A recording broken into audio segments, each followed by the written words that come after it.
Ambalathara police station പരിധിയിലെ പർക്ലായിലാണ് നാടിന് നടുക്കിയ സംഭവം. ഒണ്ടാംപുളിക്കാലിലെ ഗോപി, ഭാര്യ ഇന്ദിര, മകൻ രഞ്ജേഷ് എന്നിവരാണ് ആസിഡ് കുടിച്ച് ജീവനൊടുക്കിയത്.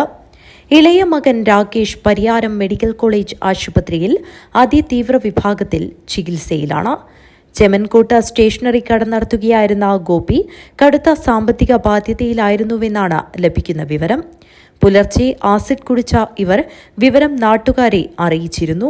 പിന്നീട് അവശനിലയിൽ കണ്ടെത്തിയ ഇവരെ ആശുപത്രിയിൽ എത്തിക്കുകയായിരുന്നു.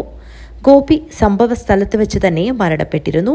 ഭാര്യ ഇന്ദിരയെയും മകൻ രഞ്ജേഷിനെയും ആശുപത്രിയിലേക്ക് കൊണ്ടുപോകും വഴിയാണ് മരണപ്പെട്ടത്.